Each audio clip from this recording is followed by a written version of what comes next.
Sir నిన్న షర్మిల గారు ఒక నడుములోతు నీళ్ళలో దిగిన వీడియో ఇప్పుడు సోషల్ మీడియాలో వైరల్ అవుతుంది సార్. ఇప్పుడు చాలా మంది ఎలా మాట్లాడుకుంటున్నారు అంటే ఒకప్పటి పవన్ కళ్యాణ్ గారి రోల్ ని ఇప్పుడు షర్మిల గారు ప్లే చేస్తున్నారా అని అంటున్నారు సార్. మరి నిజంగా పవన్ కళ్యాణ్ గారు రోల్ ప్లే చేస్తున్నారా? మరి అక్కడ నీళ్ళలో దిగిన తర్వాత కూడా చంద్రబాబు గారిని కాకుండా జగన్మోహన్ రెడ్డి గారిని విమర్శిస్తుంది ఎందుకంటారు సార్? దీని గురించి ఏం చెప్తారు? ఆల్రెడీ ఈ విషయం మీద వేరే రకంగా మాట్లాడుకున్నాం. ప్రజెంట్ కొన్ని డెవలప్మెంట్స్ జరిగినాయి మనం మాట్లాడుకున్న తర్వాత. సో ఈ నేపథ్యంలో అసలు షర్మిల రోల్ ఏంటి, ఆమె ఎలా పనిచేస్తుంది అనేది, షర్మిలకి జగన్కున్న ప్రజెంట్ సిచ్యువేషన్ ఏమిటి, ఫ్యూచర్ ఎలా ఉండొచ్చు, అట్లాగే ఆమె ఒకప్పుడు పవన్ కళ్యాణ్ రోల్ ఇప్పుడు ప్లే చేస్తుందా అనేది మనం మాట్లాడుకుంటే ఖచ్చితంగా ఆలోచిస్తే, మనం జాగ్రత్తగా పరిశీలిస్తే ఖచ్చితంగా పవన్ కళ్యాణ్ రోలు షర్మిల ప్లే చేస్తున్నట్టే కనిపిస్తుంది. పవన్ కళ్యాణ్ రోల్ ఏంటి అసలు? పవన్ కళ్యాణ్ జగన్ ప్రతిపక్షంలో ఉన్నప్పుడు, చంద్రబాబు అధికారంలో ఉన్నప్పుడు పవన్ కళ్యాణ్ ఎప్పుడు కూడా చంద్రబాబును విమర్శించేవాడు కాదు, జగన్నే విమర్శించేవాడు. అట్లాగే ఈ ప్రజల తరపున జగన్ ఏదన్నా పిలిపిస్తే ముందే ఇతను వెళ్ళిపోయేవాడు. పవన్ కళ్యాణ్ వెళ్ళిపోయి దాన్ని డైవర్ట్ చేసేసేవాడు. అంటే ఆ మైలేజ్ జగన్కి వెళ్లకుండా తను చూసుకునేవాడు. ఇటువంటి అంటే చంద్రబాబు పరోక్షంగా పవన్ కళ్యాణ్ ఉపయోగపడుతూ వచ్చాడు. ఇప్పుడు అధికారంలో చంద్రబాబు అధికారంలో ఉన్నప్పుడు, ఆ తర్వాత ఇంకా జగన్ అధికారంలో ఉన్నప్పుడు ఇంకా తెలిసిందే విపరీతంగా జగన్కి వ్యతిరేకంగా పవన్ కళ్యాణ్ ఎలా ప్రవర్తించాడో చూసాం. దానివల్ల పవన్ కళ్యాణ్కి మైలేజ్ వచ్చింది బ్రహ్మాండంగా. ఆయనకి ప్యాకేజ్ వచ్చిందా లేదనేది ఎవరికి తెలియదు, కానీ ఆయనకి అప్పుడు కూడా ఏంటంటే అందరూ కూడా ఆశ్చర్యపోయారు. అధికారంలో ఉన్న చంద్రబాబును వదిలేసి ప్రతిపక్షంలో ఉన్న జగన్ని ఇతను తీవ్రంగా వ్యతిరేకిస్తాడేంటి అనేది అందరూ కూడా అప్పట్లో ఆశ్చర్యపోయేవాళ్ళు. ఇతను అప్పటి నుంచే ఇతనికి ప్యాకేజీ అనేది పేరు పెట్టారు. సో ఏదేమైనా అతని పవన్ కళ్యాణ్ స్ట్రాటజీ అనేది అతనికి అయితే ఫైనల్గా హెల్ప్ అయింది రాజకీయంగా.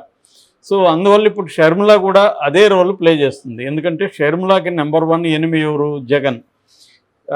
కాబట్టి జగన్కి వ్యతిరేకంగా ఏ ఆపర్చునిటీని షర్మిల వదలట్లేదు. మామూలుగా ఎన్నికల వరకు ఆమె ఉంటుందేమో, ఎన్నికల తర్వాత ఈ ప్రభుత్వం వచ్చింది కాబట్టి, ఎన్డీఏ ప్రభుత్వం అనేది కాంగ్రెస్కు దేశంలో ఎనిమి కాబట్టి ఈమె కూడా అలాగే బిహేవ్ చేస్తుంది అనేది చాలామంది అనుకున్నారు. కానీ ఇంకా రెచ్చిపోయింది. జగన్ మీద విపరీతంగా మాట్లాడుతుంది. ఏ పని చేసినా జగన్దే తప్పు అంటుంది. ఈ ప్రభుత్వాన్ని ఊరికో ఒక మాట అంటుంది తప్ప ఫోకస్ అంతా జగన్ మీదే ఉంది. అంటే వైసీపీ వాళ్ళు చెప్తున్నట్టుగా చంద్రబాబును పూలతో కొడుతుంది, జగన్ ఏమో రాళ్లతో కొడుతుంది.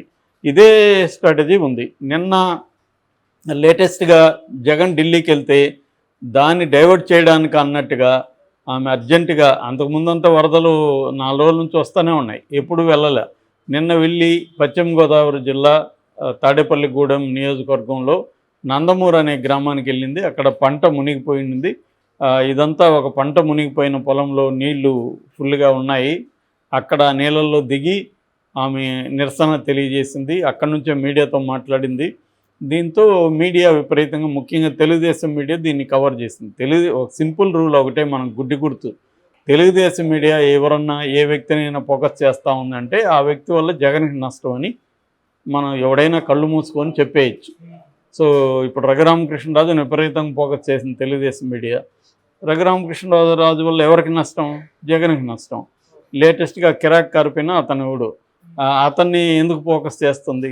జగన్ తిడుతున్నాడు కాబట్టి. లేకపోతే అతన్ని పట్టించుకుంటారా వీళ్ళు?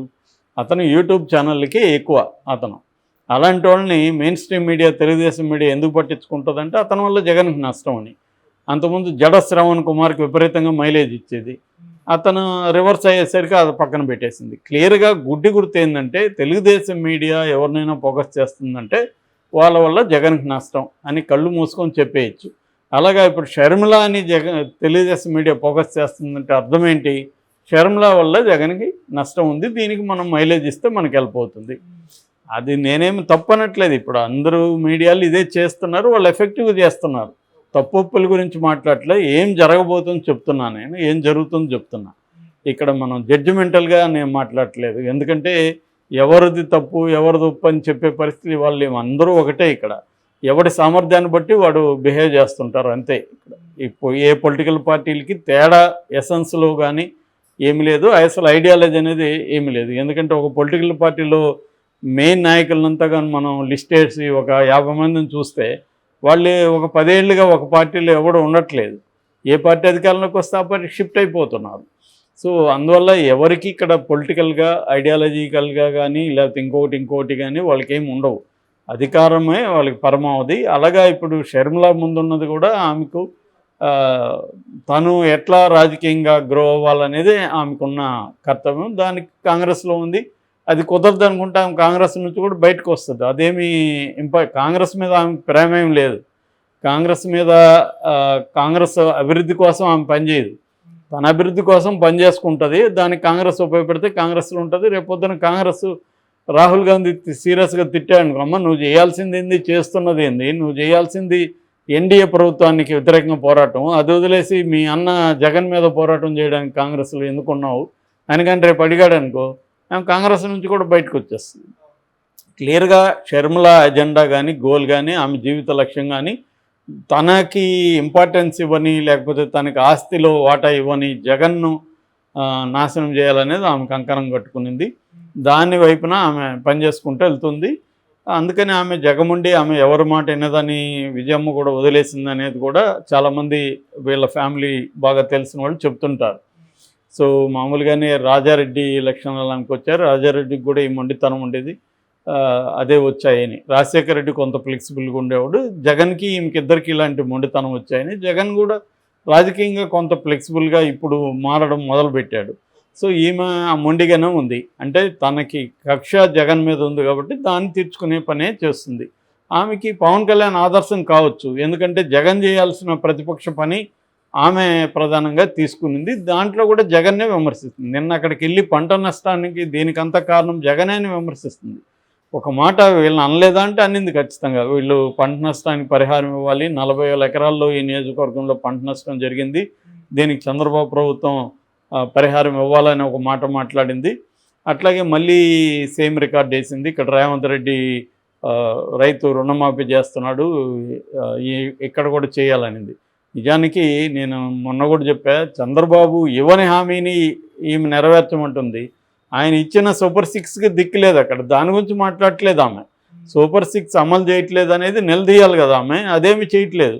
నిన్న లోకేష్ కూడా తేల్చేశాడు కదా, తల్లికి వందనం స్కీమ్ పథకం అనేది నెక్స్ట్ ఇయర్కి చేస్తామని. దాని మీద ఆమె మాట్లాడాలి కదా, తల్లుల తరపున మాట్లాడలేదు. ఈ దాదాపు 400 విగ్రహాల పైన పగలగొడితే దాని గురించి ఆమె మాట్లాడట్లేదు. అంటే క్లియర్గా ఆమె టార్గెట్ జగనే. అయితే ఇక్కడ అందరికీ వచ్చే డౌట్ ఏంటంటే, సరే ఆమె టార్గెట్ని మనం అర్థం చేసుకోవచ్చు. ఆమె లక్ష్యము జగన్ని నాశనం చేయడం కాబట్టి ఆ రకంగా పనిచేసుకుంటుంది. ఎవరైనా వాళ్ళకి ఏం కావాలో ఆ వైపుగానే పనిచేస్తారు అందరూ. ప్రజలు అనేది ఒక సాకు మాత్రమే. ఇక్కడ ఎవరు ప్రజల కోసం పనిచేసే రాజకీయ నాయకులు లేరు. అందరూ కూడా తమ కోసం పనిచేస్తారు, అవసరమైనప్పుడు ప్రజలను వాడుకుంటారు. సో ఆ రకంగా ఆమె కూడా పనిచేస్తుంది. ఇప్పుడు ఏమన్నా జగన్కి ప్రజల కోసం ఢిల్లీ వెళ్ళాడా? లేదు. తన కోసమే, తన ఉనికి కోసం, తన సేఫ్టీ కోసం, తన రాజకీయ వర్తమానం భవిష్యత్తు ఈ రెండింటి కోసమే జగన్ వెళ్ళాడు క్లియర్గా. సో అలాగే షర్మిల కూడా తన రాజకీయ భవిష్యత్తు కోసమే ఆమె చేస్తుంది, దాంట్లో తప్పులేదు. కాకపోతే ఇక్కడ కాంగ్రెస్ ఎందుకు ఆమెను అలో చేస్తుంది? ఒక పక్కేమో ఢిల్లీకి వెళ్ళినప్పుడేమో ఇండియా కూటమిలో 8 మంది, దాదాపు 8 పార్టీలు జగన్కి సపోర్ట్ చేశాయి, జగన్కి అక్కడ సపోర్ట్ చేశాయి.